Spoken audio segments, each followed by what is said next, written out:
Bonjour ami rêveur, je te donne rendez-vous aujourd'hui pour explorer 2 légendes issues de la mythologie japonaise. Je te propose de découvrir l'histoire d'Amaterasu et de son frère Susanoo. Bon voyage!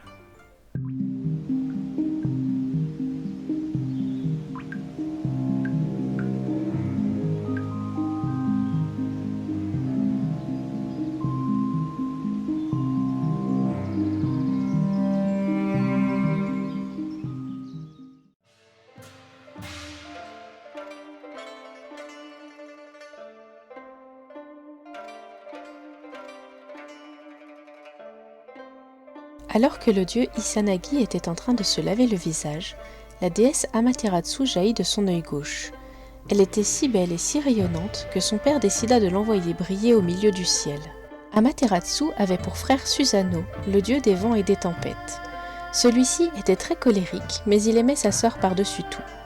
Amaterasu était calme, tandis que Susanoo était impulsif et colérique. Leur caractère opposé faisait qu'ils étaient rivaux. Les kami venaient tellement souvent demander à Amaterasu de calmer son frère qu'elle se désintéressa de lui. Susanoo, qui avait aussi l'esprit taquin, essayait en vain d'attirer son attention. Un jour, alors qu'Amaterasu et quelques-unes de ses suivantes étaient en train de filer la laine dans son palais, le toit de celui-ci se fendit en deux et une carcasse de cheval s'écrasa sur le sol. Les servantes en furent si choquées qu'elles partirent en courant. Amaterasu entra dans une rage si féroce qu'elle partit sur le champ affronter l'auteur de ce méfait.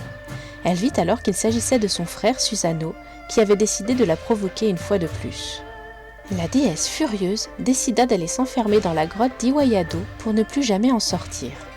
Elle priva ainsi le monde de sa précieuse lumière.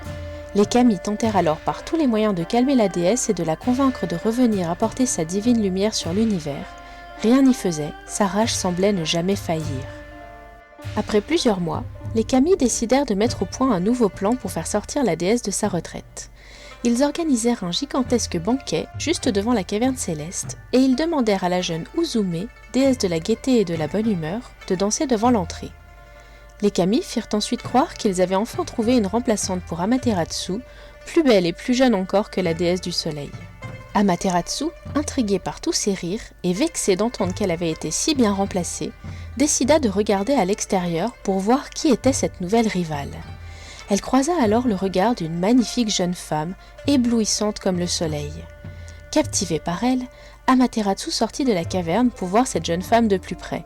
C'était la première fois de sa vie qu'elle voyait une femme aussi belle. Le dieu de la force profita de ce moment pour refermer la grotte afin que la déesse n'y retourne pas. C'est quand elle voulut toucher du doigt la jeune femme devant elle qu'Amaterasu comprit le stratagème des kami. Ce n'était qu'un immense miroir qu'ils avaient placé devant la caverne, et la sublime jeune femme qui captivait tant Amaterasu n'était autre que son propre reflet. Enfin calmée, Amaterasu accepta de revenir à sa place, à l'unique condition que son frère Susanoo soit banni des cieux. Par la suite, la légende raconte que la déesse Amaterasu eut un enfant qui serait l'ancêtre du tout premier empereur du Japon.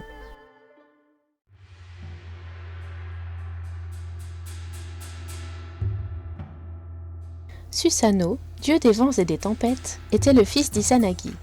Mais Susanoo ne souhaitait pas le pouvoir.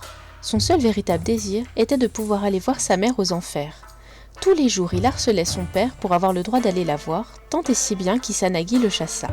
Susanoo aimait sa sœur Amaterasu et voulut aller lui dire adieu avant de partir. Mais elle était si méfiante envers lui qu'elle lui proposa un défi, celui de n'enfanter que des kami mâles. Susanoo gagna, et enivré par cette victoire, il jeta la carcasse d'un cheval dans le palais de sa sœur. Plusieurs mois plus tard, quand Amaterasu sortit enfin de sa caverne et qu'elle demanda le bannissement de son frère, celui-ci accepta et partit donc sur terre parmi les mortels. Il marcha longuement avant d'arriver à une petite ferme où vivait un couple et leur jeune fille, Kushinada. Susanoo était déguisé en cavalier, et voyant que la famille était accablée de chagrin, il les interrogea. Il apprit que Kushinada était la plus jeune des 8 filles que le couple avait eues et qu'elle devrait être sacrifiée à un dragon à 8 têtes nommé Yamata no Horichi. Les 7 sœurs de Kushinada avaient déjà été dévorées par la créature et demain ce serait son tour. Susanoo décida de venir en aide à cette famille déjà lourdement éprouvée et il échafauda un plan pour se débarrasser du monstre. Sans dévoiler son identité de kami et avec l'aide des villageois, Susanoo construisit sur le mont Sensu une gigantesque palissade percée de 8 portes autour de la ferme. Puis il plaça 8 tonneaux de saké devant les portes. Le lendemain, quand les terribles pas du dragon retentirent, tous les villageois affolés partirent en courant. Susanoo resta pourtant là imperturbable.